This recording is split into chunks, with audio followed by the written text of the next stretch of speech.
ഇപ്പോൾ ഇസ്രായേലിൽ നിന്ന് അവിടുത്തെ മലയാളിയായ അരുൺ നമുക്കൊപ്പം ചേരുകയാണ്. അരുൺ നമുക്കൊപ്പം അവിടെ നിന്നുള്ള അപ്ഡേറ്റ്സ് തന്നുകൊണ്ടിരിക്കുന്ന വ്യക്തി കൂടിയാണ്.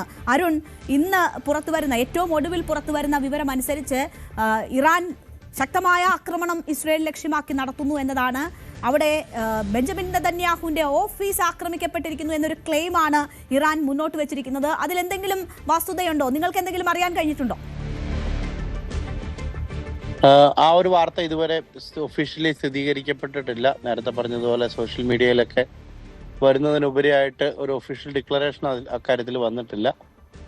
പക്ഷെ ഇന്നലെ രാത്രിയിലൊക്കെ ശക്തമായ ബോംബിംഗ് ഉണ്ടായിരുന്നല്ലോ, മിസൈൽ ആക്രമണം ഉണ്ടായിരുന്നു. ക്ലസ്റ്റർ ബോംബുകൾ ജെറുസലേമിന്റെ പല ഭാഗത്തും ഇന്നലെ വർഷിച്ചിട്ടുണ്ടായിരുന്നു. അതിനുശേഷം ഇന്ന് രാവിലെ വെളുപ്പിനെ ഉണ്ടായിരുന്നു. പിന്നീട് ഏകദേശം ഒരു 11 മണിക്കും പിന്നീട് ഒരു 1 മണിക്ക് ആണ് ലാസ്റ്റ് ഉണ്ടായത്. അതിനുശേഷം ഇപ്പോൾ ഒരു 2 മണിക്കൂറിന് ഓളം സമയമായിട്ട് ഇപ്പോൾ സ്ഥിതിഗതികൾ ശാന്തമായിട്ടാണുള്ളത്. ഈ ശക്തമായ ആക്രമണം നടക്കുന്നു എന്ന വിവരമാണ് ഉള്ളത്. പ്രധാനമന്ത്രിയുടെ ഓഫീസ് തന്നെ ലക്ഷ്യമിട്ടിട്ടുണ്ട് എന്ന് പറയുന്നു. ഒരുപക്ഷെ ബെഞ്ചമിൻ നെതന്യാഹു സേഫ് ആണ് എങ്കിൽ പോലും ഓഫീസിലേക്ക് ആക്രമണം നടക്കാനുള്ള സാധ്യതയുണ്ടോ? എങ്ങനെയാണ് അതിന്റെ ഒരു സാധ്യത? ഇല്ല, അതിനെക്കുറിച്ച് ഇപ്പൊ നമുക്ക് ഒഫീഷ്യലി സംസാരിക്കേണ്ട ഒരാളല്ലല്ലോ ഞാൻ. അപ്പം അതിനെക്കുറിച്ച് വ്യക്തമായിട്ട് അറിയത്തില്ല. ഇപ്പം നിങ്ങൾ പറഞ്ഞതുപോലെ ഞാനും സോഷ്യൽ മീഡിയയിലൊക്കെ കണ്ടത് മാത്രമേ ഉള്ളൂ. ജെറുസലേമിലാണ് സ്ഥിതി ചെയ്യുന്നത്. അവിടെയും സമൂഹ മാധ്യമങ്ങളിലൊക്കെ ഇത്തരം വാർത്തകൾ ഉണ്ട് എന്നതാണോ? സോഷ്യൽ മീഡിയ വാർത്തകൾ വരുമ്പോൾ നോർമലി എല്ലാവരും ഷെയർ ചെയ്യുമല്ലോ. അതിപ്പം സോഷ്യൽ മീഡിയ ഒരു സ്ഥലം കേന്ദ്രീകരിച്ച് നമുക്ക് ഒരിക്കലും പറയാൻ പറ്റത്തില്ലല്ലോ. ഞാൻ ചോദിച്ചത് ഇസ്രായേലിനുള്ളിലും അത്തരം വാർത്തകൾ പ്രചരിക്കുന്നുണ്ടോ എന്നതാണ്.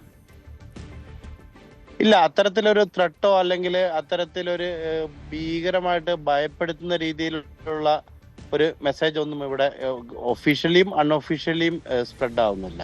ഈ സോഷ്യൽ മീഡിയയിലും ഇൻസ്റ്റഗ്രാമിലും ഫേസ്ബുക്കിലൊക്കെ ഉള്ളതല്ലാതെ വേറൊരു ഗവൺമെന്റ് ഒഫീഷ്യൽ സൈഡിൽ നിന്നോ അല്ലെങ്കിൽ വേറെ ഏതെങ്കിലും, ഇപ്പൊ ഇസ്രായേലിനെ സംബന്ധിച്ച് പറയുകയാണെങ്കിൽ ഏതെങ്കിലും രീതിയിലുള്ള ത്രെട്ട് ഉണ്ടാവുന്ന സമയത്ത് എല്ലാ മൊബൈൽ നെറ്റ്വർക്കുകളിലേക്കും ഓട്ടോമാറ്റിക് അലാറം സിസ്റ്റം ആക്ടിവേറ്റഡ് ആണ്. അതല്ലാതെ നിയർ ബൈ പ്ലേസസിലെല്ലാം തന്നെ അലാറംസ് ഉണ്ട്. നമുക്ക് സേഫ്റ്റി അലാറംസ് എല്ലാം ഉള്ള ഒരു രാജ്യമാണ്, സൈറൻസ് ഉള്ള ഒരു രാജ്യമാണ്. സോ അങ്ങനെ എന്തെങ്കിലും ഒരു വലിയ അക്രമമോ വലിയ രീതിയിലുള്ള ത്രെട്ടൊക്കെ ഉണ്ടെങ്കിൽ ഉറപ്പായിട്ടും ഏതൊരു സാധാരണ മൊബൈൽ നെറ്റ്വർക്ക് ഉപയോഗിക്കുന്ന ഏതൊരു സാധാരണ വ്യക്തിക്കും അറിയാവുന്ന രീതിയിലാണ് സജ്ജീകരണങ്ങൾ. സോ ഞാൻ മനസ്സിലാക്കുന്നില്ല അങ്ങനെ ഒരു ഉണ്ടായിട്ടില്ല എന്നതാണ് മനസ്സിലാക്കുന്നത്. ഓക്കെ, മനസ്സിലായി അരുൺ. അരുൺ പറഞ്ഞല്ലോ ഇന്നലെയൊക്കെ രാത്രിയിൽ ശക്തമായ ആക്രമണം ഉണ്ടായിരുന്നു എന്ന് പറഞ്ഞുവല്ലോ.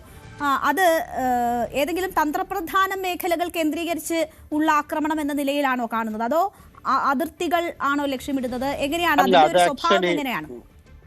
ക്ലസ്റ്റർ മിസൈലുകളായിരുന്നു അത്. ക്ലസ്റ്റർ മിസൈലുകളുടെ പ്രത്യേകത എന്ന് പറയുന്നത് നമ്മൾ ആകാശത്ത് വെച്ച് അയൺ ഡോം തടഞ്ഞാൽ പോലും അത് പിന്നീട് ബ്ലാസ്റ്റ് ചെയ്ത് കുറെ അധികം മിസൈലുകളായിട്ടാണ് നിലത്തേക്ക് പതിക്കുന്നത്. അതാണ് ക്ലസ്റ്റർ മിസൈലുകളുടെ ഒരു ഡിസൈൻ വരുന്നത്. സോ അതിന്റെ ഭാഗമായിട്ട് ജനവാസ കേന്ദ്രങ്ങളിലേക്കാണ് അത് വീണിട്ടുണ്ടായിരുന്നത്. അതല്ലാതെ നമുക്ക് പറയാൻ പറ്റില്ല. കാര്യം അത് മുകളിൽ നിന്ന് തകർത്ത് കളഞ്ഞൊരു സാധനം നമുക്ക് പറയാൻ പറ്റത്തില്ല ഇന്ന സ്ഥലത്തേക്കാണ് എയിം ചെയ്തിരുന്നതെന്ന്. ഓക്കെ, അപ്പോ ഈ ഹിസ്ബുള്ളയുടെ വലിയ ആക്രമണവും ഇന്ന് ഇസ്രായേൽ ലക്ഷ്യമിട്ടുണ്ടായിരുന്നു എന്നതാണ് മനസ്സിലാകുന്നത്. അതിന്റെ എന്തെങ്കിലും ഡീറ്റെയിൽസ് അറിയാൻ കഴിയുന്നുണ്ടോ? ഇന്നിപ്പം കുറച്ചു മുമ്പ് ഇവിടെ ബേർഷെബ എന്ന് പറഞ്ഞ സ്ഥലത്ത് മിസൈൽ ഹിറ്റ് ഉണ്ടായിട്ടുണ്ട്, ഡയറക്റ്റ് ഹിറ്റ് ഉണ്ടായിട്ടുണ്ട്. ബേർഷെബയില് 11 പേർക്ക് സിവിയർ ഇഞ്ചേഴ്സ് വന്നിട്ടുണ്ട്. കുറച്ചു മുമ്പാണ് ആ ഒരു വാർത്ത പുറത്തു വന്നത്. അതുപോലെ തന്നെ ഹിസ്ബുള്ളയുടെ ഒരു അലേർട്ട് ഇപ്പൊ വന്നിട്ടുള്ളത് വെച്ച് കഴിഞ്ഞാൽ നമുക്ക് ഗവൺമെന്റ് സൈഡിൽ നിന്ന് അല്ലെങ്കിൽ ഹോം ഫ്രണ്ട് കമാൻഡിന്റെ മെസ്സേജുകൾ വന്നിട്ടുണ്ടായിരുന്നു. അത് പ്രകാരം ഹിസ്ബുള്ളയും കൂടെ ഇതിൽ ജോയിൻ ചെയ്യുന്ന സാഹചര്യത്തിൽ കുറച്ചുകൂടെ വിജിലന്റ് ആയിട്ട് കാര്യങ്ങളെ ഇവർ നിരീക്ഷിക്കുന്നുണ്ട്, അല്ലെങ്കിൽ സീരിയസ്നെസ് കുറച്ചുകൂടെ കൂട്ടുന്നുണ്ട്. സോ നമുക്കൊരു ഏർലി വാർണിംഗ് എന്ന് പറഞ്ഞ സിസ്റ്റം ഉണ്ട് ഇവിടെ. ഏർലി വാർണിംഗ് എന്ന് വെച്ച് കഴിഞ്ഞാൽ നമുക്ക് വൺസ് മിസൈൽ വരാൻ സാധ്യതയുള്ള ഇതിന് ഏകദേശം 10 മിനിറ്റ് അല്ലെങ്കിൽ 10-ൽ താഴെ മിനിറ്റുകൾ സമയം നമുക്ക് കിട്ടുന്നുണ്ട്. ഏർലി വാർണിംഗ് നമ്മുടെ മൊബൈലിൽ കിട്ടിയതിന് ശേഷം പിന്നീട് ആണ് ലോക്കലി ഉള്ള അലാറംസ് ആക്ടിവേഷൻ ആകുന്നത്. സോ ഇപ്പം ഗവൺമെന്റ് സൈഡിൽ നിന്നുള്ള അല്ലെ ഹോം ഫ്രണ്ട് കമാൻഡിന്റെ നിർദ്ദേശപ്രകാരം ഒരുപക്ഷെ ഇനി ഏർലി വാർണിംഗ് എപ്പോഴും കിട്ടിയെന്ന് വരില്ല. നിങ്ങൾ ഫസ്റ്റ് അലാറം ആക്ടിവേഷൻ ആകുമ്പോൾ തന്നെ ബങ്കറുകളിലേക്ക് മാറുക എന്നാണ് ഇപ്പൊ തരുന്ന നിർദ്ദേശം. ശരി, ഇപ്പോൾ അസാധാരണമായി ഒന്നും സംഭവിച്ചിട്ടില്ല എന്ന് മനസ്സിലാക്കാമില്ലേ അരുൺ? അതല്ലെങ്കിൽ ഇങ്ങനെ ആയിരിക്കില്ല, നിങ്ങൾക്ക് ഉൾപ്പെടെ ലഭിക്കുന്ന സന്ദേശങ്ങൾ ഇതായിരിക്കില്ല. തീർച്ചയായിട്ടും നമുക്കിപ്പം കാര്യങ്ങളൊക്കെ എങ്ങനെയാണെങ്കിലും അല്ലെങ്കിൽ ഇസ്രായേലിൽ ഒരു പൊതു അവധി പ്രഖ്യാപിച്ചിരിക്കുന്ന ഒരു സാഹചര്യമാണ്. 12-ാം തീയതി വരെ ഒരു അടിയന്തര സാഹചര്യം നീട്ടിവെച്ചിരിക്കുകയാണ്. ഇന്ന് 2-ാം തീയതിയാണ്, മാർച്ച് 2-ാം തീയതി വരെ ആയിരുന്നു മുന്നേ പറഞ്ഞിരുന്നത്. ഈവൻ എയർ സ്പേസ് അടക്കം ക്ലോസ് ചെയ്ത് 12-ാം തീയതി വരെ നീട്ടിയിട്ടുണ്ട്. പൊതുവെ ഇസ്രായേലിലെ ജനങ്ങൾക്കും അല്ലെങ്കിൽ സാമൂഹിക ജീവിതത്തിൽ ഇതൊന്നും പുതിയതല്ലാത്തത് കൊണ്ട് തന്നെ ഒരു പരിധിവരെ ജനജീവിതത്തെ ബാധിച്ചില്ല. അല്ലെങ്കിൽ പുറത്തൊക്കെ നമ്മൾ പോയാലും നമുക്ക് എല്ലാ സ്ഥലങ്ങളും തന്നെ ആവശ്യങ്ങൾക്കായി ജനങ്ങൾ പുറത്തിറങ്ങുന്ന ഒരു സാഹചര്യം നമുക്ക് കാണാം.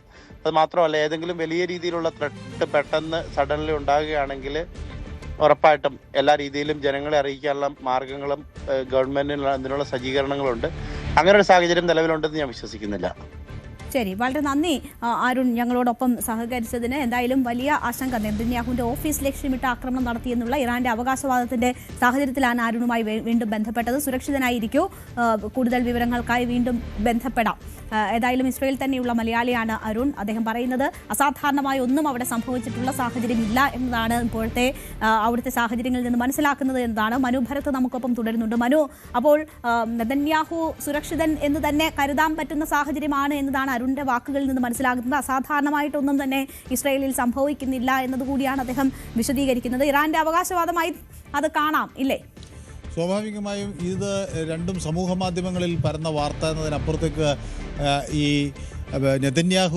ബെന്യാമിൻ നെതന്യാഹുവിനെ കേന്ദ്രം ആക്രമിച്ചു എന്നതും അതോടൊപ്പം തന്നെ ബെന്യാമിൻ നെതന്യാഹുവിൻ്റെ കേന്ദ്രം ആക്രമിച്ചു എന്നത് IRCG ആണ് വ്യക്തമാക്കിയത്. ഈ റവല്യൂഷണറി ഗാർഡ്സാണ്, IRGC ആണ് ഇത് ആക്രമണം നടത്തി എന്ന് വ്യക്തമാക്കിയത്. പക്ഷേ അദ്ദേഹത്തിന് പ്രത്യേകിച്ച് ആക്രമണത്തിലൊന്നും നേടാൻ കഴിഞ്ഞിട്ടില്ല, ആക്രമണം ഫലപ്രദമായില്ല എന്ന് അവർക്ക് സമ്മതിക്കേണ്ടി വരുമായിരിക്കാം.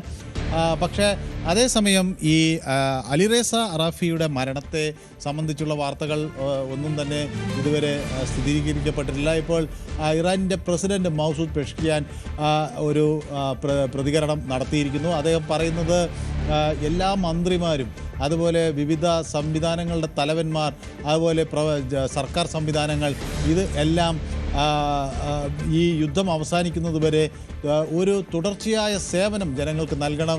പൊതുജനങ്ങളുടെ ജീവിതനും അതുപോലെ പൊതുജീവിതം തടസ്സപ്പെടാതിരിക്കാനുമൊക്കെയുള്ള അതീവ ജാഗ്രത പുലർത്തണം.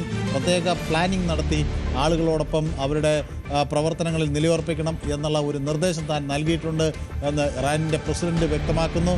ഈ നാട്ടിലെ ഇറാനിലെ ജനങ്ങൾക്കൊപ്പം താനുണ്ട് എന്ന തരത്തിൽ അദ്ദേഹം, അല്ലെങ്കിൽ തൻ്റെ സർക്കാരുണ്ട് എന്ന തരത്തിലുള്ള ഒരു പ്രസ്താവനയും അദ്ദേഹം നടത്തിയിട്ടുണ്ട്. അപ്പോൾ സ്വാഭാവികമായും അവിടെ പ്രശ്നങ്ങൾ അവർ നേരിടാൻ തയ്യാറായിരിക്കുന്നു എന്ന വിവരങ്ങളാണ് പുറത്തു വരുന്നത്. ശരി, മനു ഭരത്താണ് വിവരങ്ങൾ നൽകിയത്. എന്തായാലും ഇറാന്റെ ആ അവകാശവാദം അത് സാധ്യമായിട്ടില്ല എന്നതാണ്, ആ തരത്തിലുള്ള വാർത്തകളാണ് നമുക്ക് വരുന്നത്.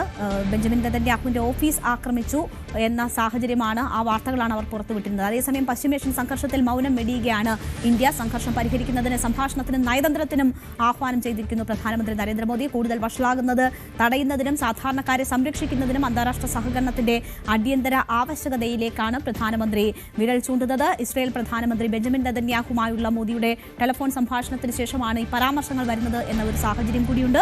സാധാരണക്കാരുടെ സുരക്ഷയെക്കുറിച്ചുള്ള ഇന്ത്യയുടെ ആശങ്കകൾ അദ്ദേഹം ഊന്നി പറഞ്ഞിട്ടുണ്ട്. സംഭാഷണത്തിലൂടെയും നയതന്ത്രത്തിലൂടെയും സമാധാനം സ്ഥാപിക്കാൻ ആണ് ഇന്ത്യ ഈ വിഷയത്തിൽ നിലപാട് സ്വീകരിക്കുന്നത് എന്നതാണ് മനസ്സിലാകുന്നത്. അതേസമയം ഖമനേയി വധത്തെക്കുറിച്ചുള്ള കൂടുതൽ വ്യക്തത അല്ലെങ്കിൽ അതിലുള്ള നിലപാട് പറഞ്ഞിട്ടില്ല എന്നതുകൂടി ഒരു സാഹചര്യമാണ്. നമുക്ക് കൂടുതൽ വാർത്തകൾക്ക് News 18 Keralam YouTube channel subscribe ചെയ്യുക.